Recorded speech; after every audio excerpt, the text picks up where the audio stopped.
Arrogant Cowboy disrespected the town's grandmother. Her response shocked everyone. Cole Ryder rode into Red Mesa like he owned the dust beneath his boots. The planet was called Kestrel 9 on official maps, but nobody in the frontier cared about official maps. Out here, the land was red sand, sharp rock, and long skies that looked too big for one world. The town itself was small, a line of wooden buildings built against the wind, with metal braces and solar cloth stretched like sails. People lived like cowboys because it worked. They wore hats to block the sun, rode beasts that could handle heat, and carried tools that could cut stone or weld steel with a simple click. Cole's hoversteed glided over the ground with a soft hum, leaving only a faint ripple in the sand. It was expensive. Everyone could tell. A few folks turned to look. Their eyes stayed on the machine, then moved to the rider. Cole let them stare. He liked it. Respect was easier when people feared you a little. He dismounted outside the trading post, the busiest place in town. A hand-painted sign swung above the porch. Inside, the smell of spiced tea and machine oil mixed together. Cole pushed through the door with the same confidence he used in every town. The room quieted for a moment. A few men leaned on the counter, their belts heavy with gear. A woman sat in the corner, sorting small metal parts into neat piles. A kid swept dust near the doorway. Cole took his time, scanning faces like he was counting how many would challenge him. He had that look, clean coat, sharp jaw, eyes that didn't soften. He was young, but he carried himself like a man who had already won too many fights to remember. "Looking for supplies," Cole said, tossing a coin chit onto the counter. "And maybe a little news." The shopkeeper, a wide-shouldered man with silver at his temples, slid the chit back. "We take payment after we know what you need," Cole smirked. "That's not how trade works where I'm from." "Then you're not where you're from," the man replied calmly. Cole leaned closer, his voice dropping like a challenge. "Is that so?" Before the shopkeeper could answer, a soft voice rose from the back of the room. "Cole Ryder." Cole turned. In a chair near the window sat an old woman, small and wrapped in a faded shawl that looked hand-woven. Her hair was white, tied in a low knot. Her hands were busy with something that looked like thread, but the thread shimmered faintly, like it held light inside it. She didn't look up at first. She just kept weaving, smooth and patient. Cole stared. He hadn't expected someone to know his name. The old woman finally lifted her eyes. They were clear and steady, like water that had seen many storms and never forgot. "You ride loud for a man who wants to stay unknown," she said. Cole straightened. "And you are?" The shopkeeper's voice softened. "That's Grandmother Leela." Around the room, people shifted their weight. A few nodded toward her with quiet respect. Cole almost laughed. Grandmother. That was what they called her. In a frontier town, he had seen powerful people, feared people, dangerous people. This woman looked like she should be sitting by a warm fire, not in the middle of a dust town. He tipped his hat slightly, but it wasn't a polite gesture. It was a careless one. "Well, Grandmother Leela, I didn't come for bedtime stories." A hush spread across the room. The shopkeeper's eyes narrowed. The woman in the corner stopped sorting parts. Even the kid paused with his broom. Grandmother Leela, though, didn't change. She kept weaving. "Then don't ask for them," she said. Cole's smile widened. "I didn't ask. I'm just surprised a town like this follows an old woman like she's a sheriff." A man near the back took a step forward, fists tight, but the shopkeeper raised a hand to stop him. Leela's fingers moved slowly, pulling the glowing thread through her work. "People follow what keeps them alive," she said. "Sometimes that is strength, sometimes it is sense." Cole leaned against the counter like he was settling in for a show. "Strength is what keeps you alive in the Badlands. Sense is what you tell yourself when you don't have the guts." That was the moment the room changed. Cole felt it, the way the air grew heavy, the way eyes hardened. But he didn't care. He had walked into 100 towns and said worse. He had pushed until someone snapped, then proved he was the one on top. He expected anger. He expected shouting. Maybe a challenge outside. Instead, Grandmother Leela smiled. It wasn't a sweet smile. It wasn't a nervous smile. It was the kind of smile that said she knew something he didn't. "You must be hungry," she said. "Travel makes a man sharp, but it also makes him tired. Come eat with us tonight." Cole blinked. That wasn't the response he wanted. No fight, no fear, no drama. "Eat with you?" Cole asked, as if it was the strangest thing he'd heard. "Yes," Leela said. "You can tell me why you think disrespect is the same as bravery." A few people in the shop relaxed slightly, like they trusted her to handle the problem. Cole felt his pride twist. The town was treating him like a child who needed guidance. That was worse than being challenged. He pushed off the counter. "Fine," he said. "I'll eat your food, and I'll listen to your little lesson. Then I'll leave this town with the same respect I came in with none." Leela nodded calmly. "Then we will both learn something." Cole scoffed, grabbed a bundle of supplies, and tossed another chit on the counter. The shopkeeper took it this time, but his gaze didn't soften. Cole stepped outside. The sun was lower now, turning the sand into a sea of fire. A wind moved through town, carrying the smell of cooking and metal and dry earth. He walked toward the water station where travelers could refill canteens. He noticed something odd right away. The town looked old, but some parts didn't match. A wooden beam had a clean cut that looked like it had been sliced by a laser. A fence post had tiny circuit patterns burned into it, like hidden tech. And near the edge of town, he saw a tall pole with cloth hanging from it, solar cloth, but the pattern on the cloth looked like a symbol, not a design. Cole had seen frontier tech before. Most towns had scraps of old machines, but Red Mesa felt different. Like they were hiding something in plain sight. He didn't like that. He didn't like not knowing. Cole filled his canteen, then headed to the small lodging house. The owner, a tired man with a kind face, handed him a key without asking too many questions. Cole dropped his gear inside the room and sat on the bed. It creaked under him. He told himself to laugh it off. Old women, town traditions, none of it mattered, but Grandmother Leela's eyes stayed in his mind. Calm, certain. Like she had already measured him and decided he wasn't worth fearing. Cole stood and walked to the window. Outside, the town was settling into evening. People moved with routine, closing shutters, carrying water, feeding animals. The sky shifted to deep orange, then purple. And then Cole saw something that made him freeze. For a second, just a second, a thin shimmer passed over the town like a glass dome catching light. It wasn't strong enough to be a real shield, not like military domes, but it was there. A ripple, a pulse. Cole blinked hard. It was gone. He leaned closer to the glass, scanning the rooftops, the streets, the fences. No obvious generators, no towers, nothing, yet he had seen it. A hidden shield. His heartbeat sped up. Red Mesa was not just a dusty town. It was protected by something or someone. Cole's mind went to rumors he had heard in other settlements. Old alien ruins buried under sand. Forgotten machines that still worked. People who found them and became rich or powerful. Cole didn't believe most rumors, but he believed his own eyes. He left the room and walked outside again, moving toward the edge of town where the sand turned rough and darker. He wanted to see what they were hiding. He wanted to prove he was smarter than a town that acted like it didn't care about him. As he walked, he noticed a few figures watching him from a distance. They didn't approach. They didn't threaten. They simply watched, like shepherds keeping an eye on a wolf near their flock. Cole stopped near the solar cloth pole. The symbol on it looked like a spiral crossed with lines. It made his skin prickle. He didn't know why. Then he heard footsteps behind him. He turned, ready to snap at whoever was following. It was the kid from the trading post, holding the broom like a staff. "You're not supposed to go out there," the kid said. Cole raised an eyebrow. "And why is that?" "Because," the kid replied, serious, "the sand listens." Cole laughed once, sharp and mocking. "That's the dumbest thing I ever heard." The kid didn't laugh back. "Grandmother says some things sleep under the town. If you wake them up, they don't go back to sleep easy." Cole stepped closer until he towered over the child. "Listen, kid, your grandmother isn't magic. She's old. This is a frontier town, not a fairy tale." The kid's grip tightened. "She's not magic," he said quietly. "She's worse for you than magic." Cole felt anger flare, anger at being warned, at being treated like a fool. He turned away from the kid and walked back toward the center of town. The dinner invitation suddenly felt less like kindness and more like control. By the time the sun fully set, lanterns flickered to life. But the lanterns didn't burn like old oil lamps. Their light was too steady, too clean, tech light hidden under glass. Cole followed the smell of food to a large common house. People sat on benches, sharing stew, flat bread, and tea. Laughter moved gently through the room. It was a tight community, the kind that didn't break easily. Grandmother Leela sat at the head of one table, still wearing her shawl. The glowing threadwork lay folded beside her like a small blanket. She motioned for Cole to sit. Cole sat across from her, refusing the seat offered next to her. He wanted distance. Someone placed a bowl of stew in front of him.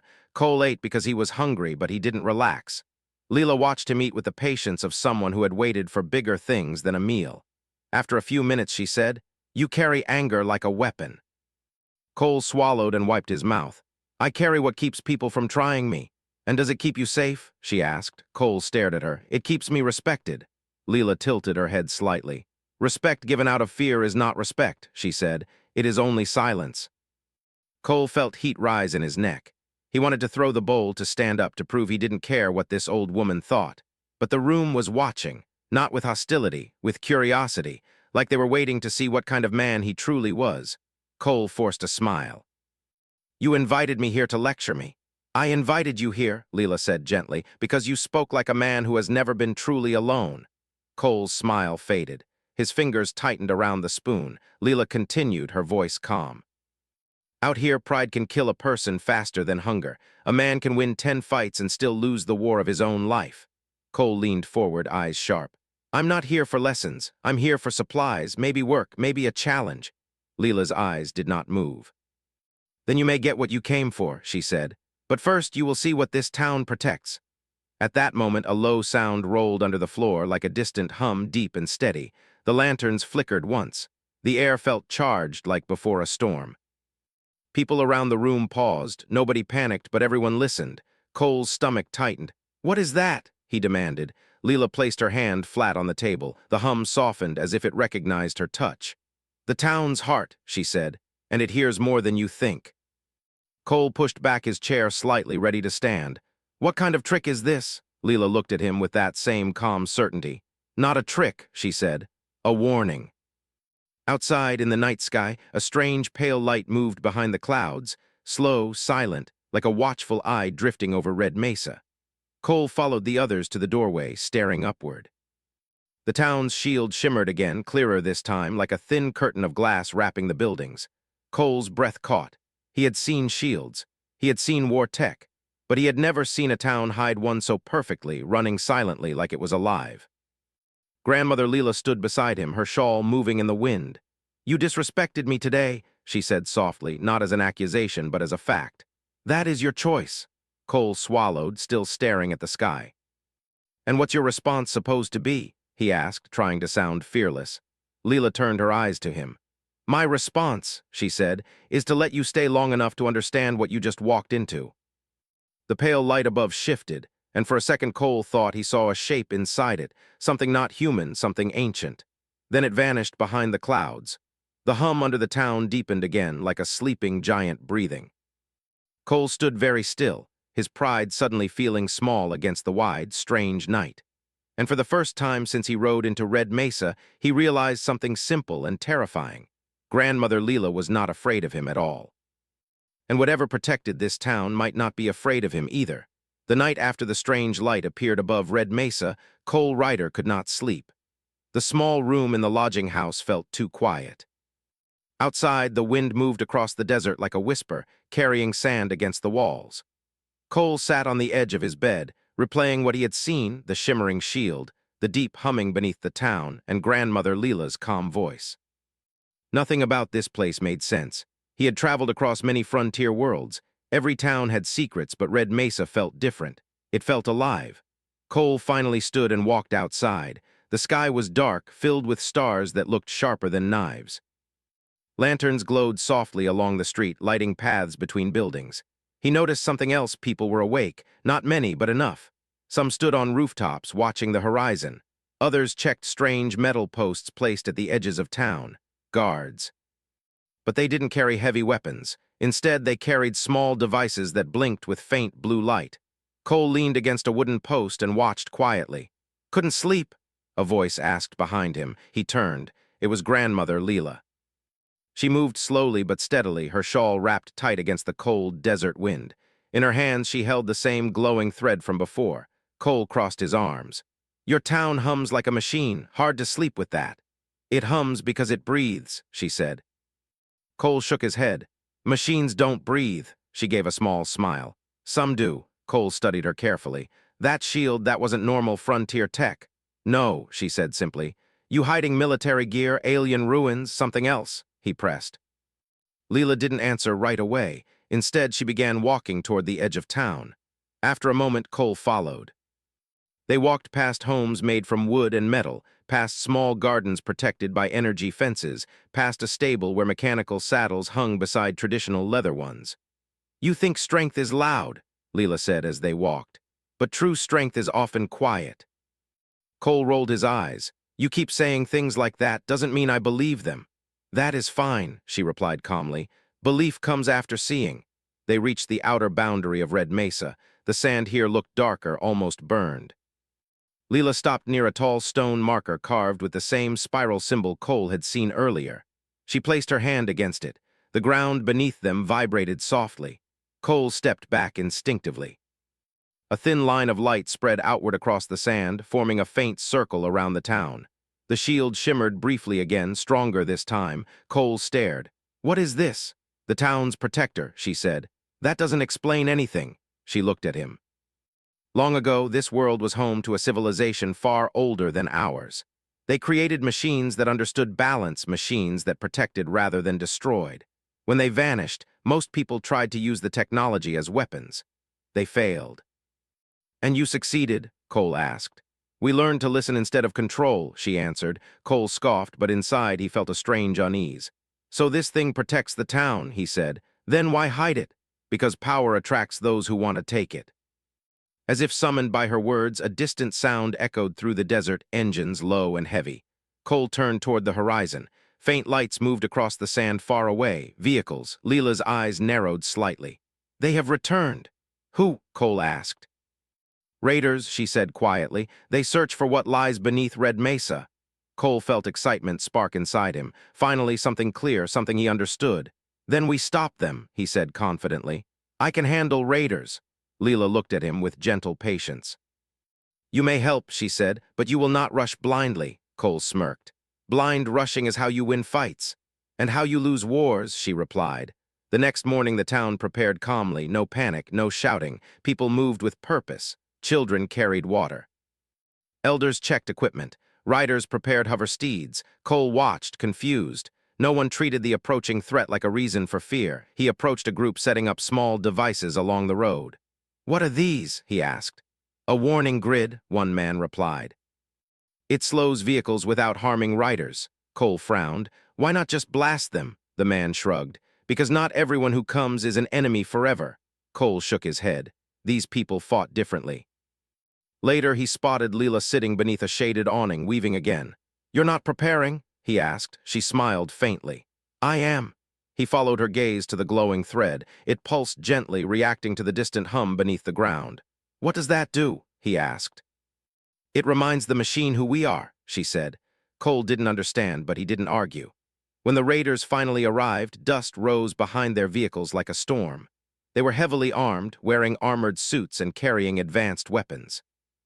Cole's hand moved toward his holster instinctively, but the town didn't open fire. Instead, the warning grid activated. A wave of energy rolled across the ground, forcing the vehicles to slow. The raiders hesitated. Cole grinned. "Good, now we hit them." "No," Leela said calmly. She walked forward alone. Cole stared in disbelief. "You're walking into danger?" "Yes," she said. He cursed under his breath and followed, ready to protect her if needed. The raiders stopped a short distance away. One stepped forward, helmet shining. "We know what lies beneath this town," the raider leader said. "Hand it over." Leela stood calmly. "It does not belong to you." Cole watched, confused by her fearless stance. The air felt charged again. The ground hummed louder. And for the first time, Cole realized something important. This wasn't just a town defending itself. This was a town guarding something ancient, something powerful. And he had walked into the middle of it without understanding the rules. The raiders did not attack immediately. They watched, and Red Mesa watched back. Cole stood beside Grandmother Leela, feeling the tension build like a storm ready to break. The raider leader laughed softly. "An old woman speaks for you? That tells me everything." Cole expected anger from Leela. Instead, she said gently, "It tells you nothing. You have already decided what you believe."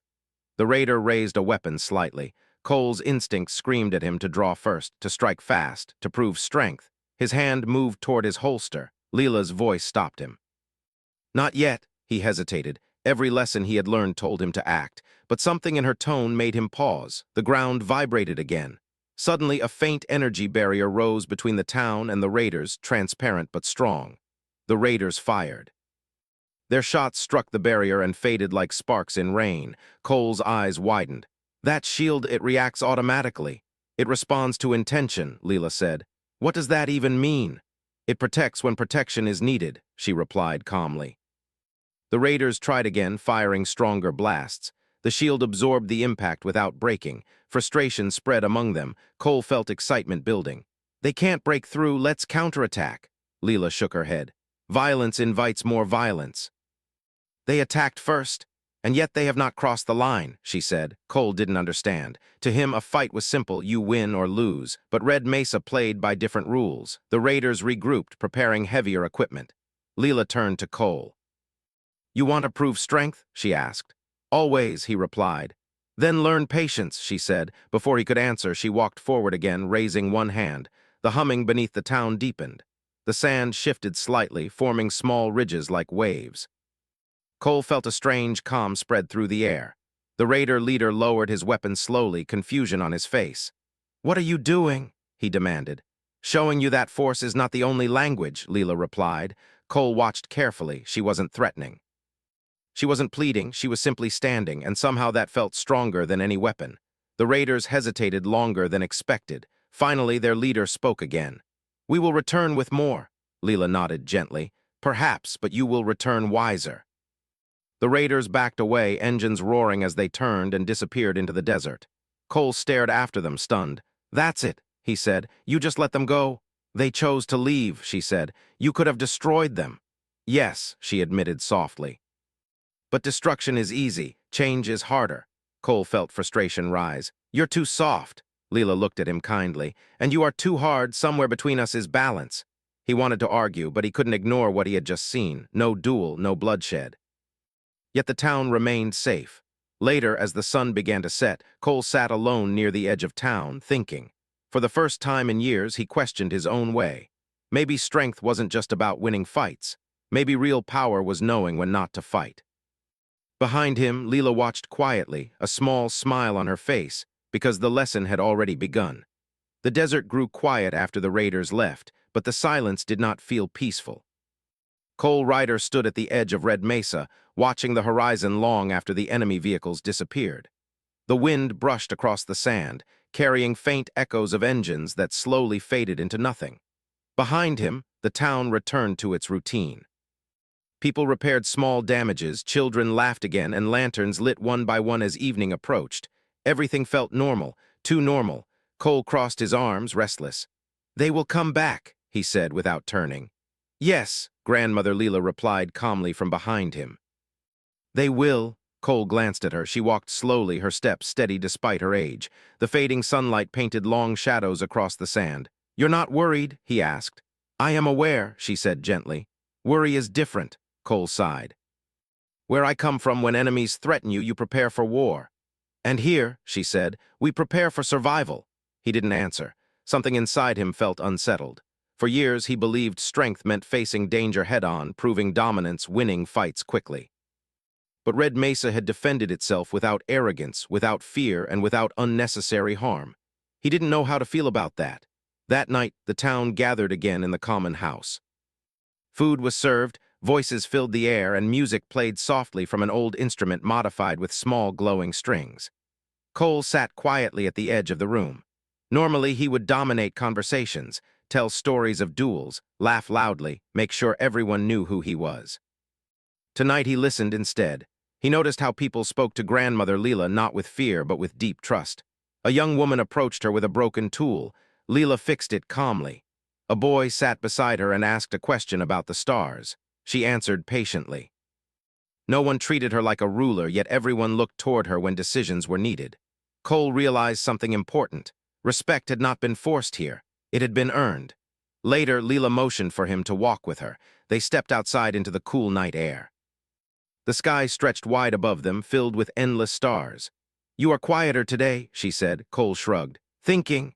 That is good, she said with a small smile. They walked toward the spiral marker again. The ground hummed softly beneath their feet. I owe you an apology, Cole said suddenly. Leela stopped. He took a breath. The words felt heavy. When I arrived, I thought this place was weak. I thought you were weak. I disrespected you. She watched him calmly, waiting. I judged without understanding, he continued. Where I come from, you survive by showing strength first. And here, she said gently, we survive by showing understanding first. Cole nodded slowly. I don't know if I can change overnight, he admitted, but I see now strength isn't just about fighting. Leela's eyes softened. That is the beginning, she said. Suddenly, a distant alarm sounded low and steady. Cole's head snapped toward the horizon. Lights appeared far away again, more than before. The raiders had returned. But this time they came with larger vehicles, brighter weapons, and stronger energy signals. Cole's heart raced. They brought reinforcements. Yes, Leela said quietly. Town members moved quickly but without panic. Riders mounted hover steeds. Others activated hidden panels along buildings. The shield shimmered into full visibility, glowing like a protective dome around Red Mesa. Cole stepped forward. Tell me what to do. Leela looked at him carefully. You are ready to listen? She asked. He nodded firmly. Yes. She smiled faintly. Then stay beside me. The raiders stopped just outside the shield. Their leader stepped forward again, clearly frustrated. You think hiding behind old machines will save you? He shouted. Leela stepped forward calmly. We do not hide, she replied. We protect. The raider raised a heavy weapon, aiming directly at her. Cole's instinct screamed to draw his gun.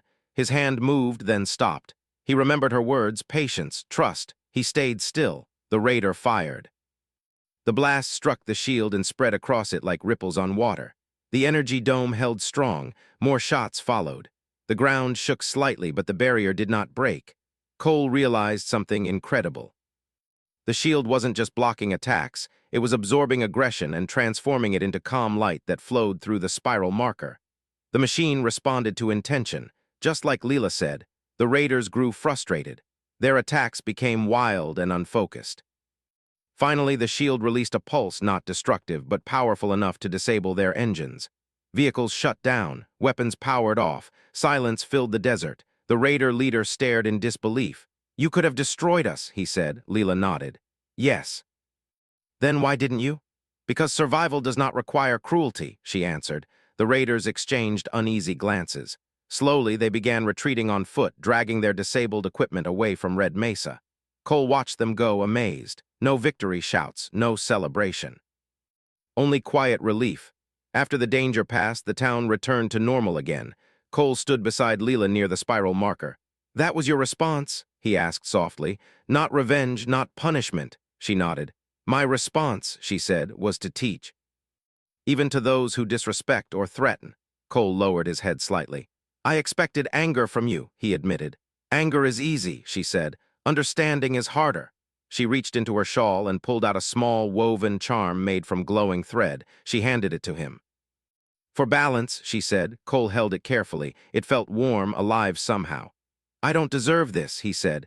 Everyone deserves the chance to grow, she replied. He looked at her with genuine respect. For the first time since arriving, he felt humbled, not defeated, but changed. Days later, Cole prepared to leave Red Mesa. His hoversteed waited at the edge of town. People gathered quietly to see him off. He turned to Leela. I came here thinking I knew everything, he said. You showed me I still have much to learn. She smiled gently.